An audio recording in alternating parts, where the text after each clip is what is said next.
오늘은 지난주에 이어서 같은 본문, 같은 말씀으로 흔들리지 않는 믿음 두 번째 시간을 함께 나누고자 합니다. 우리 한번 여러분 따라해 보실까요? 예수 복음 내 복음. 조금 더 이렇게 확신에 차서 예수 복음 내 복음. 예수 말씀 내 말씀. 할렐루야. 오늘 이 귀한 믿음의 결단, 믿음의 고백이 온전히 이루어지는 귀하고 복된 시간 되시기를 예수님의 이름으로 축복합니다. 아멘.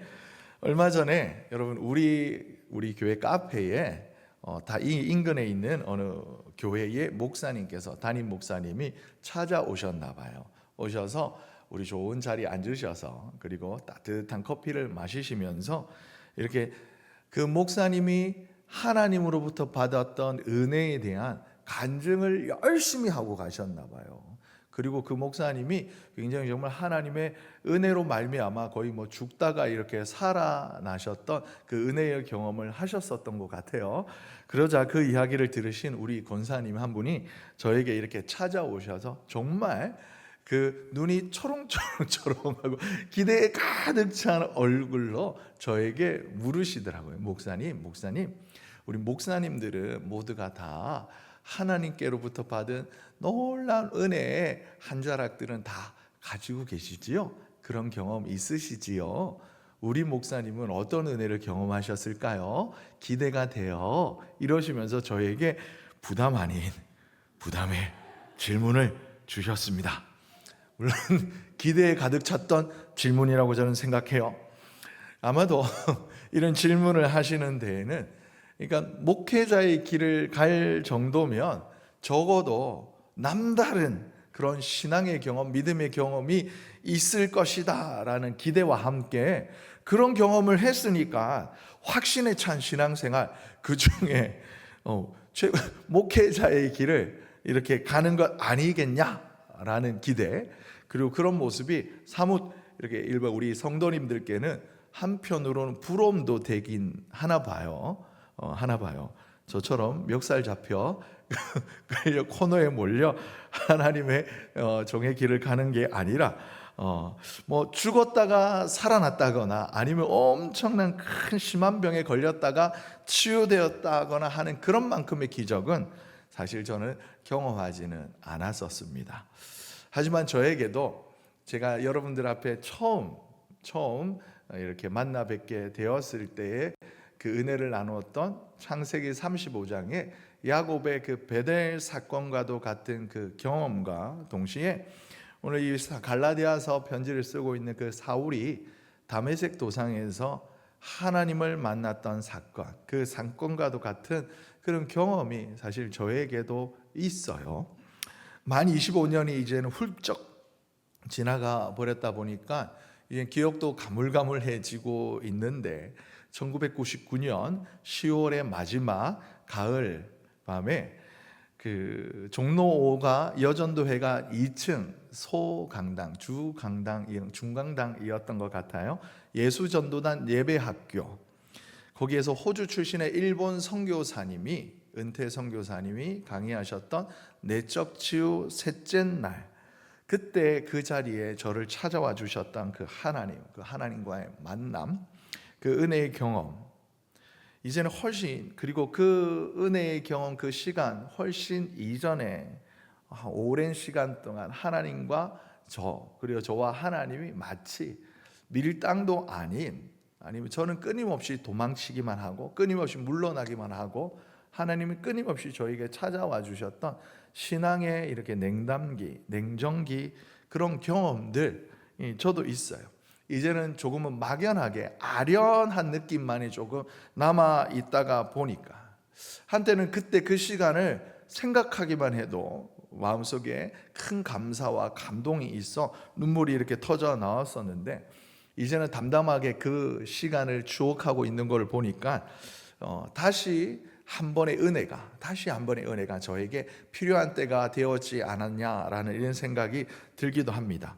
아무튼 그렇게 아련하게 느껴지는 그때이고 정확한 시간과 시점조차 이렇게 가물가물해져 버렸지만 여전히 그때 그 그 자리에 저에게 찾아와 주셔서 저에게 들려주셨던 그 하나님의 음성은 여전히 제 마음 안에 확실하게 남아 있어서 마치 여러분 안전한 항구에 거기에 안겨 있는 배가, 거기에 정박해 있는 배가 물결이 이리저리 휩쓸려 떠내려가지 아니하고 평안하게 그 항구의 품 안에 자리하고 있는 것처럼 제 마음과 제 믿음은 웬만해서는 우리 하나님으로부터 흔들리지 아니하고 하나님을 바라보게 하는 것 같아요. 이것이 제가 잘나서가 아니라 제 믿음이 뛰어났다라기보다 그만큼 저에게 강력하게 그리고 뜨겁게 찾아와 주셨던, 그때 나를 안아주셨던 하나님, 그 하나님과의 만남의 사건, 모든 것이 하나님의 은혜 때문인 것 같습니다. 아니, 같습니다가 아니라 이 모든 것이 하나님의 은혜의 덕분입니다. 그렇게 지난주 우리 금요 기도에서 우리는 오늘과 동일한 본문으로요, 사도 바울이 어떻게 그의 평생에 흔들림 없는 신앙을 유지하면서 그의 평생에 복음을 전할 수 있었는지, 그 사명을 잘 감당할 수 있었는지에 대해서 우리 함께 은혜를 나누었어요. 하지만 옛 추억 계속 추억 이야기를 하는데, 옛 추억 속에 생각나는, 여러분 오늘날 그 어느 라디오와 그리고 매스컴, 텔레비전 광고의 카피보다 가장 우리의 심금을 울렸던 그 광고 멘트 아시는 분 한번 따라해 보실까요? 인천 앞바다가 사이다라 해도 꽃부 없이는 못 마십니다. 여러분 여기서는 컵이라고 그러면 안 되고요, 꽃부라고 해야 돼요. 네. 그리고 약간 같은 멜로디지만 음률이 약간 있어요. 인천 앞바다가 사이다라 해도 꽃부 없이는 못 마십니다. 이런 말과 같이 여러분, 저와 여러분, 저에게 주어진 것이 하나님 은혜가 아무리 좋아도 여러분 그것을 받아들일 수 있는, 그리고 그것을 활용할 수 있는 은혜의 시간, 지혜와 지식, 그리고 방법, 도구, 이런 것들이 우리에게 없으면 나에게는 아무 소용이 없는 거예요. 예수를 아무리 오래 믿었다 할지라도, 아무리 우리가 교회에서 열심히 예수님 주님 몸된 교회를 위해서 섬긴다 하여도 여러분, 이 사랑이 내게 없으면 아무것도 아니다라는 사실이에요. 그래서 사도 바울은 갈라디아 교인들을 향하여서 너희도 나처럼 이 예수 십자가 그 은혜의 복음의 진리를 확고하게 붙잡고 변하지 않는 믿음을 가져야 한다고 강조하는데요.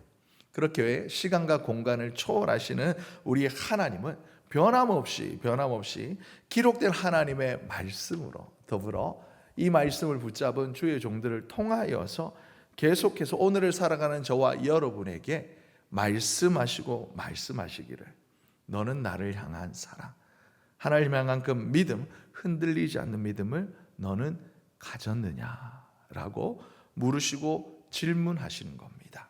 이 하나님의 질문 앞에 우리 모두 한치의 망설임 없이 아멘 주님, 아멘 하나님, 그래요 주님, 제가 주님을 사랑합니다 라고 고백할 수 있는 저와 여러분 되시기를 예수님의 이름으로 축복합니다. 그래 할 때 오늘 사순절에 우리 첫 번째 금요일 이 시간에 지난주에 받았던 이 말씀을 다시 한번 우리가 믿음의 눈으로 바라보며 믿음의 귀로 들으며 믿음의 마음으로 이 말씀을 우리 마음에 담기를 소망하는데, 그래서 갈라디아서 1장 우리 11절과 12절에 보면 사도 바울이 다시 한번 강조해요. 내가 받은 복음은, 또한 내가 전한 복음은 사람에게서 받은 것이 아니다. 사람의 뜻을 따라 된 것이 아니다. 이것은 내가 어디로부터 배웠던 것도 아니다. 잘 아는 것처럼 내가 가말리알 문에, 오늘날 따지면 서울대 법대와 같은, 서울대 경영학과 같은, 서울대 의대와 같은 그곳에 내가 배웠지만 거기에서도 배우지 못하였던 것 내가 가졌는데, 어떻게 가졌는가? 하나님이 직접 나에게 찾아와 주셔서 나를 만나 주신 거야 라고 이야기를 하면서 뭐라고 그러냐면, 너희들이 이 말씀을 견고하게 붙잡아야 한다라는데요. 왜냐하면 여러분 갈라디아 지방 이 기억에 다른 순회 전도자들이 들어와 가지고는 사도 바울이 전한 예수 복음, 십자가의 그 복음의 순수성을 희석한 거예요. 그래서 예수 십자가 복음이 아니라 모세 율법의 효용성, 모세 율법의 완성성을 이렇게 주장하면서 오늘날로 따지면 예수 믿어 천국 가냐?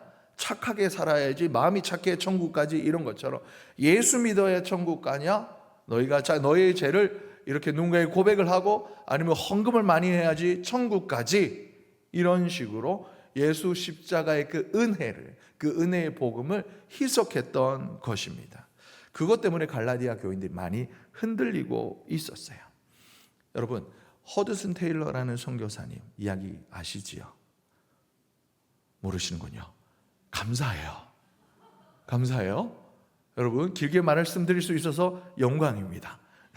오늘날 보면 근대 그 선교에 이렇게 큰 한 맥을 그은, 이렇게 뭐랄까요, 선을 그은 훌륭한 선교사님이에요. 19세기 아주 유명한 선교사님인데, 이분이 중국 선교를 위해서 이제 자신의 삶을 이렇게 온전히 바쳐서 선교하였는데, 당시에 이 허드슨 테일러 선교사님이 중국에서 선교 활동하고 선교하였던 그의 방식, 선교 방식이요, 당시에 보편적으로 다른 선교사님들이, 여타한 선교사님들이 힘쓰고서 활동하던, 그리고 그들이 애쓰던 방식하고는 차이가 아주 많았어요. 어떻게 많았냐라면, 먼저 토착 문화, 그러니까 중국 전통의 문화를 이렇게 내 삶에 동화하는 선교 방식을 이분이 채택했어요.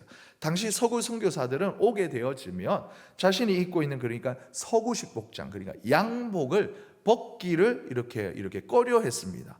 나는 서양 사람이야 라는 그런 아이들 자기의 정체성을 확실하기 위해서 그대로 이렇게 선교, 이렇게 자신의 양복을 그대로 입고 서양의 문화를 유지한 채 예수 복음을 전하려고 했어요. 그리고 동양인들에게, 그러니까 중국 사람들에게 동양의 생활 방식은 미개하고 서양의 생활 방식은 보다 우월하다라는 문화 우월주의에 입각한 선교를 하게 되었어요. 그런데 이 선교 사람들이 볼 때 한 분 이상한 선교사가 있었으니 바로 허드슨 테일러였어요. 이분은 머리는 이렇게 노랗는데 이렇게 키도 크고 눈은 이렇게 벽안인데 뭐예요? 복장을, 양복을 입는 것이 아니라 중국 전통 복장을 입고 다니는 거예요. 심지어 때로는 어떻게 헤어스타일도 여러분, 제가 자발적으로 변발을 한 게 아닙니다. 여러분, 중국 청나라 전통 머리 복장, 이렇게 변발이라고 아세요? 변발? 그 머리를 위에서 딱 보았을 때 가운데를 머리를 이렇게 줄을 쫙 그어서 앞부분 이마 쪽은 머리가 없는 거예요. 이렇게 깎는 거예요. 그리고 뒤로만 머리를 길어서 머리를 묶는, 혹 예전에 중국 무술 영화 황비홍 보셨으면 그래, 황비홍이 하고 있는 그 머리가, 그들은 모두가 다 이마가 훤칠한 것이 이렇게 뭐랄까요, 탈모가 와서 그런 게 아니라 그렇게 머리를 자기네들 전통적으로 그렇게 머리를 한 거예요. 아무튼 이 허드슨 테일러 선교사님이 그렇게 변발을 하고 나타난 거예요. 이상한 거죠, 다른 사람들, 선교사들이 보기에는. 그리고 이분이 중국 내지 선교, 그러니까 중국 당시의 선교사님들은 그때 청도라든지 상해라든지 중국의 외구 서구에 배가 와서 그 다음에 거기에 조차지를 만들고 거기에 이제 서양 사람들이 거주하는 그런 지역 안에 거주하면서 상대적으로 안전한 지역에서 선교하기를 원했어요. 그런데 이렇게 다른 선교사들이 중국의 이렇게 해안선을 따라서 거기에서만 정착해 있었던 반면에 이분은 뭐라고 그러냐면 중국 내륙 안으로 깊이 들어가야 된다라고 하셔서 실제로 그렇게 다니시면서 선교를 했어요. 그러다 보니까 다른 선교사님들보다 많은 위험한 일도 많이 겪었겠지요. 그런데 그리고 또한 뿐만이 아니라 이분이 심지어 오늘날에도 물론 외국의 우리 선교 현지에 보면 목사 선교사님과, 요즘은 전문인 선교사라고 이름이 바뀌었습니다. 명칭이 바뀌었습니다만 예전에는 이렇게 이제 평신도 선교사라고 목사 선교사님과 우리 전문인 선교사님들 사이에 약간 계층을 짓는 단어 자체도 그렇게 있습니다만 그 시대에는 19세기에는 더 심했어요. 특히나 여성 선교사님은 다른 남성 선교사들이 별 그 선교사님의 선교 사역에 대하여서 가치를 이렇게 인정하지 않고 있을 때에 허드슨 테일러 선교사님들 이런 편견을 다 내려놓고 일반인 전문인 선교사, 당시에는 평신도 선교사님들과 심지어 여성 선교사님들과 함께 동역하는 모습을 많이 보였던 거예요. 그리고 자기의 열심할 뿐만 아니라 그 마음에 불타는 열정으로 다른 선교사님들을 향하여서 너희들이 거기 있는 안전한 조차 지역에서 나와서 나와 함께 중국 내지 깊숙한 곳으로 들어가자. 그리고도 겸손하게 중국의 문화에 동화되면서 그들을 사람들과 눈높이를 맞추어서 선교하자라고 막 말을 많이 했었습니다. 열심히 전화했어요. 그러다 보니 어떻게 해요? 다른 여러분 중국 사람들에게 뿐만이 아니라 다른 서구 선교사님들에게 이 허든슨 테일러가 일종의 왕따와 같이 인정을 받지 못하고 때로는 갈등들이 심해지기도 했습니다. 그런데 여러분, 일반 안전한 고향 땅에서 자기 고향에서 안전하게 말이 잘 통하는 사람들과 전혀 문화에 어긋남이 없는 곳에서 그렇게도 살아갈 수 있었던 허드슨 테일러 선교사가 더 치열한 영적 전쟁이 이루어지는 현장까지, 선교 현장까지 나와서 한편으로 보면 자신의 가장 든든한 우군이 될 수 있을 법한 다른 선교사님들과의 갈등까지 감내하면서 왜 그렇게 그는 자신만의 그 선교 방식을 고수하고 그렇게 하나님 앞에 신실하게 선교 활동을 감당할 수 있었을까요? 어떻게 그렇게 할 수 있었을까요? 여러분, 그가 늘 나에게 주신 하나님의 말씀, 그 하나님의 부르심에 응답하였기 때문에 선교사로 나갔을 뿐만이 아니라 여러분, 그 선교지에서도 물론 다른 선교사님들도 말씀을 보았겠습니다마는 내게 주신 그 하나님의 말씀이 내가 이 땅에 오신 예수 그리스도의 그 성육신 하심이 예수 복음이 내 복음이 되고 예수 말씀이 내 말씀이 되었기 때문에 그저 그렇게 안전하게 그저 그렇게 남들을 아래로 바라보면서 우월한 마음을 가지고 교만한 마음으로 선교할 수가 없었던 거예요. 그래서 내게 주신 하나님의 말씀 앞에 그가 철저하게 놔주어져서 나의 삶을 온전히 주님 앞에 드릴 수 있었던 것입니다. 그리고 그렇게 하루하루 일상을 나에게 말씀하시는 하나님 앞에 그 말씀에 귀를 기울일 뿐만이 아니라 하나님과 친밀한 교제를 통하여서 왜 외롭지 않겠어요? 외롭죠. 왜 마음이 속상하지 않겠어요? 속상해요. 하지만 그 속상함조차, 그 외로움조차 하나님과의 교제 가운데 이것을 하나님과의 깊은 아름다운 관계성 속에서 승화시킬 수 있었기 때문에 이 허드슨 테일러 선교사님은 오늘날 이르기까지, 오늘날에도 우리가 선교를 나가면 우리의 마음에 교만한 마음을 내려놓고 내가 당신에게 무엇을 주러 갑니다가 아니라 당신과 나와의 만남 안에 새롭게 역사하실 하나님의 은혜를 기대하며 나아가는 겸손한 선교, 하나님의 선교를 오늘날까지 많은 선교사님들이 본으로 삼고 많은 교회가 그 선교의 가치를 우리가 교훈 삼아 선교를 나가게 되는 훌륭한 위대한 선교의 첫 발을 그는 내디딜 수 있었던 것입니다. 그리고 오늘 본문 말씀을 통하여서 저와 여러분에게 말씀하시는 하나님 말씀 두 번째는 우리의 과거를 뛰어넘는 하나님의 부르심입니다. 우리 13절과 14절의 말씀을 보게 되어지면 내가 이전에 유대교에 있을 때 행한 일을 너희가 들었거니와 하나님의 교회를 심히 박해하고 멸하여 내가 내 동족 중에 여러 영갑자보다 유대교를 지나치게 믿었던 사람인 바도 나다라고 이야기를 해요. 과거의 바울은 기독교를 박해하는, 그러니까 율법주의에 사로잡혀 있었지만 하나님이 그를 변화시켰어요. 하나님의 부르심이 그 사도 바울의 과거와는 상관없이 그에게 은혜로 임하였다라는 것을 우리는 사도행전 9장에 하나님의 그 사도 바울을 만나심의 사건을 통하여 그리고 오늘 갈라디아서 1장의 사도 바울의 고백을 통하여 알 수 있는 거예요.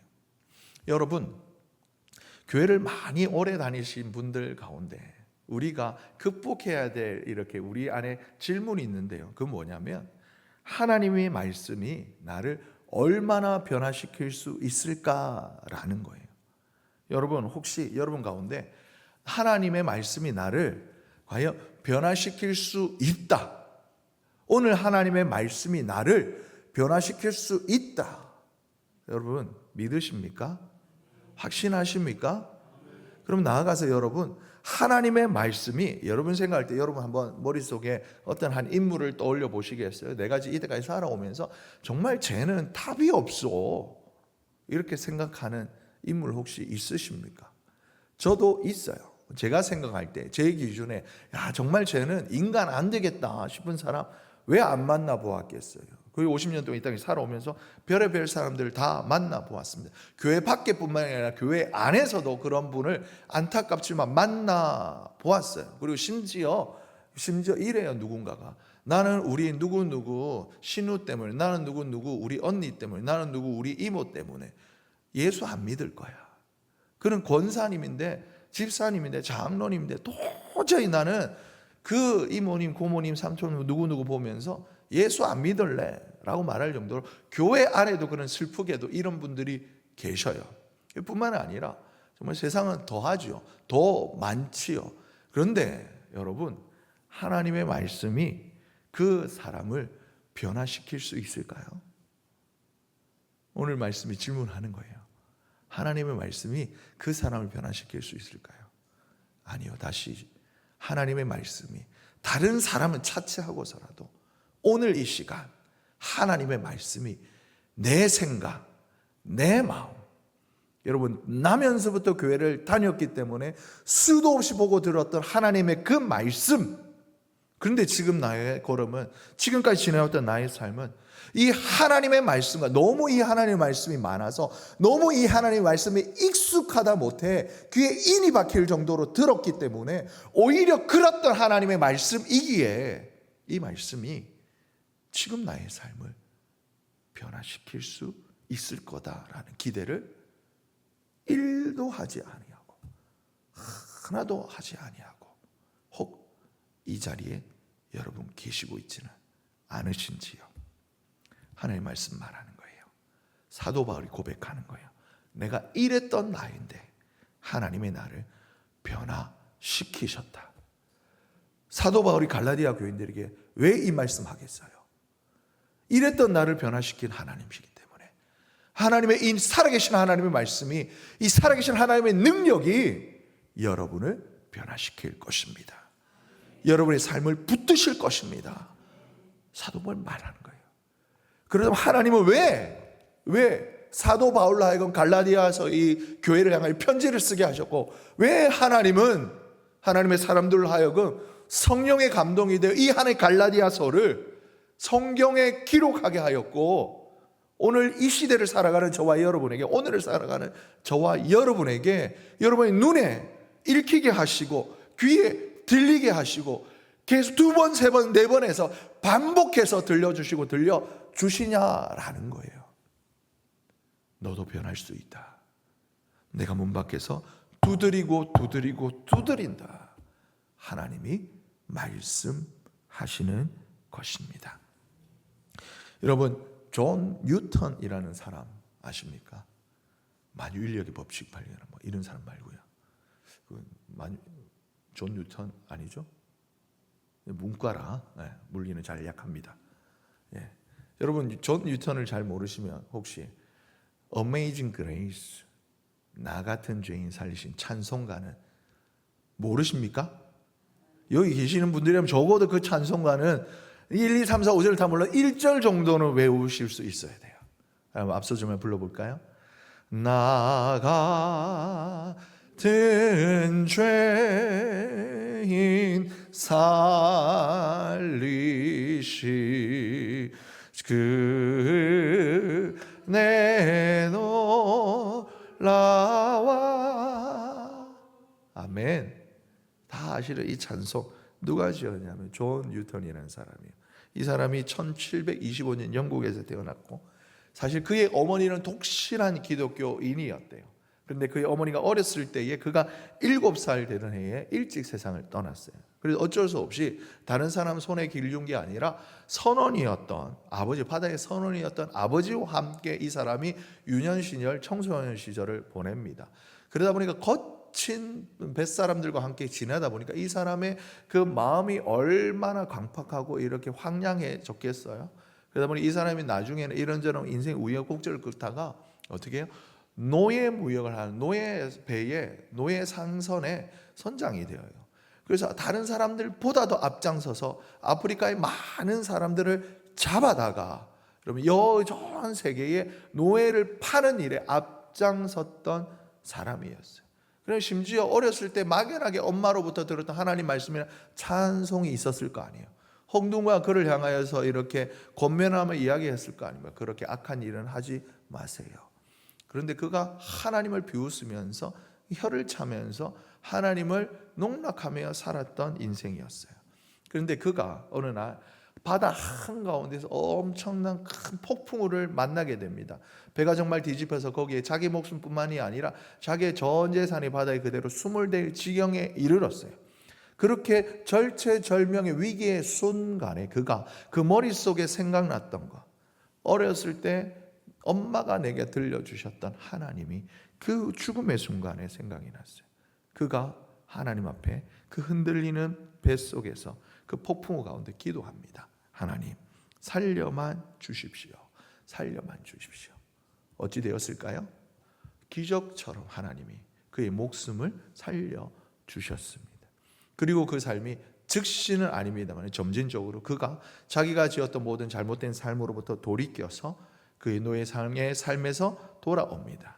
그리고 그가 시흥 목회를 하게 되어집니다. 영국 어느 월리라는 작은 교회의 목사로 임명되어져서 그가 많은 사람들에게 자신의 과거를 사도 바울처럼 숨기지 아니하고 내가 이랬던 죄인입니다. 내가 이랬던 악한 삶을 살았습니다. 그랬던 사람이 바로 접니다. 그런데 하나님이 저를 붙들어 주셨어요. 하나님이 나를 살리셨습니다.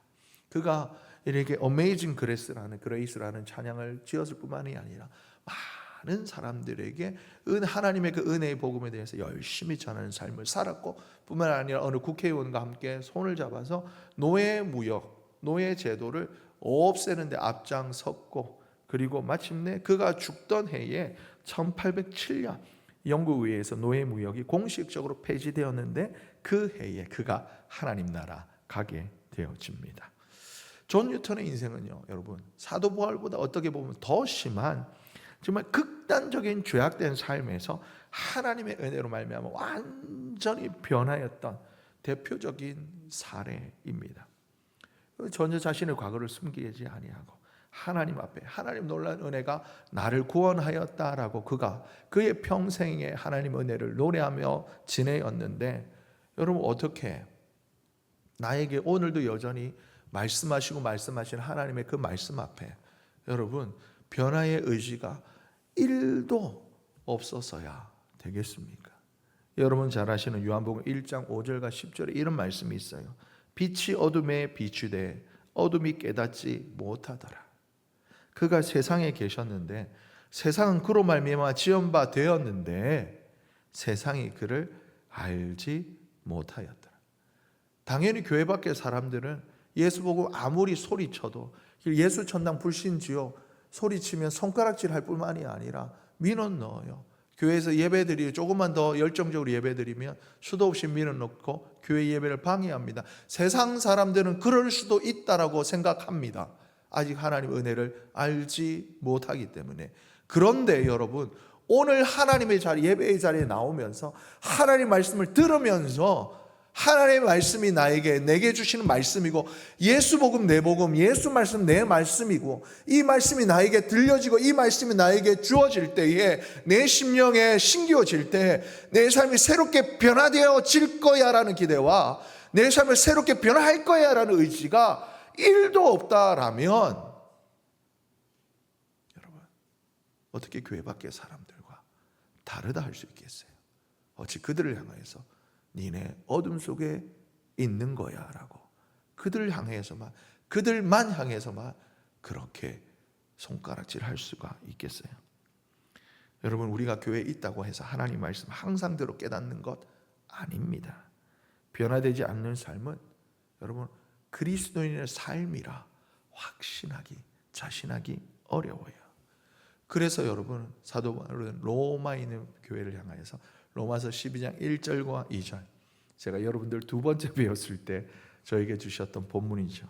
너희는 이 세대를 본받지 말고 오직 마음을 새롭게 하여, 그러니까 변화를 받아 하나님의 선하시고 기뻐하시고 온전한 뜻이 무엇인지를 분별하라.